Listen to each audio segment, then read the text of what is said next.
আমি তো মনে করি হাটুরের সিংহে কোনো সময় বাংলাদেশে কোনো উপকারে আসে নাই। আমি তাকে নিয়ে কিন্তু আপনারাই রিপোর্ট করেছেন, আমি অনেক কথা বলেছি এবং আমি এটাও বলেছি যে হাটুরের সিংহে এই দেশে ভালো করতে আসে না, এই দেশে ক্ষতি করবে। কারণ একরোখা লোক, তারই আছে, সে এমন বড় কোচ না।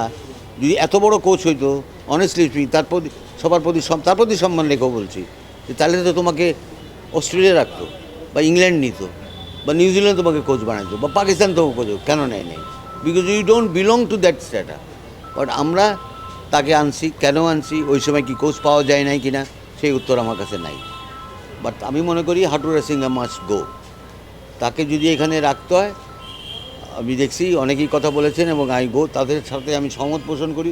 তাকে দিয়ে আমি বলবো যে তুমি মেক এ প্রোগ্রাম আমাদের, তুমি যদি আরও 1.5 বছর থাকো, তুমি একটা লং টার্ম প্ল্যান আমাদের দাও। আমাদের যে প্রত্যেকটা জেলাতে এজ গ্রুপ টিমগুলো আছে, সেই এজ গ্রুপ টিম ক্লাস যারা আন্ডার 13 আছে, আন্ডার 17, আন্ডার 19, এদের কোর্সগুলি দিবার প্রত্যেকটা জেলাতে আপনারা হয়তো জানেন যে একটা করে কোচ আছে, নির্ধারিত কোচ, বিসিবি অ্যাপয়েন্টেড। তো তারা সেই রিপোর্টগুলি করবে যে তার কোন প্লেয়ারকে তাদের চোখে ভালো হচ্ছে, খেলাগুলো এখানে ভালো হচ্ছে কিনা, এবং সেইগুলো মনিটর আমরা হাটুরে সিংহে দিয়ে করাইতে পারি।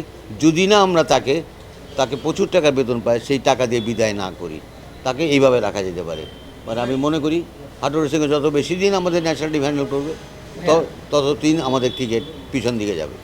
যদিও আপনার কথা বলেছেন মাঝখানে, সেটা হচ্ছে ওই সাকিব ইস্যুতে, যে বললেন এই মামলা তো মনেই হচ্ছে যে একটা মানে ভিত্তি হতে পারে, কারণ সেটা খেলছিল। কিন্তু তার আগের অনেক এলিগেশন নিয়ে দুদকেও একটা প্রশ্ন উঠেছে যে হয়তো বা টাকা বিজনেস হোক, শেয়ার বাজারে কেলেঙ্কারি হোক, এসব নিয়ে একটা মানে হচ্ছে অভিযোগ দাখিল করা হয়েছে দুদকে। তারা বলছে যারা একটা আপনার কি মনে হয় যে আসলে এসব নিয়ে দেখেন, ওইসব নিয়ে যদি যারা অ্যাগ্রিড পারসন থাকে, যারা যদি শেয়ার মার্কেটের তার যদি কোনো কিছু কেলেঙ্কারি হয়ে থাকে তার মারফতে বা অন্য অন্য জায়গায়, আবার সোনার ব্যবসাটা যদি অন্যায় হয়, দুদকে যদি তার কোনো ওরকম অভিযোগ থাকে, তাহলে সেই অভিযোগগুলি আসবে ওই সমস্ত ডিপার্টমেন্ট থেকে।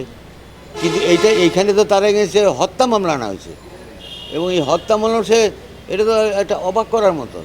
তো ইট ডাজেন্ট গো উইথ, আমি মনে করি কমিটি দেওয়া হবে, অনেকে হয়তো বা নতুন দেখতে পারবো।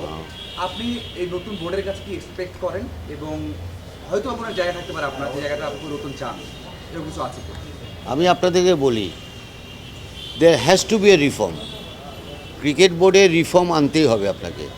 আপনি দেখেন, যে কোনো বোর্ড বলেন, সেটাতে ব্যাংক বলেন বা যে কোনো কর্পোরেট হাউস বলেন, ইভেন ক্রিকেট বোর্ডও বলেন, বোর্ড অফ ডাইরেক্টরসের কাজ কিন্তু আমি ব্যক্তিগতভাবে ম্যানেজমেন্টের ছাত্র হিসাবে বা মার্কেটিংয়ের ছাত্র যেটা বুঝি, 3টা কাজ mainly board of ডাইরেক্টরসের।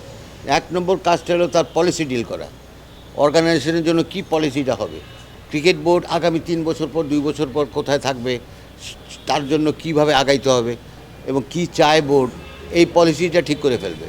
That is the job of A board of directors. Second হলো বাজেট অ্যাপ্রুভ করা। তারা যখন পলিসি দিয়ে দিল প্রত্যেকটা ডিপার্টমেন্টে, আমাদের তো ডিপার্টমেন্ট, এখানে কাজ করবে ডিপার্টমেন্টের ছেলেমেয়েরা যারা আছে ক্রিকেট বোর্ডে, এবং স্বাধীনভাবে কাজ করবে।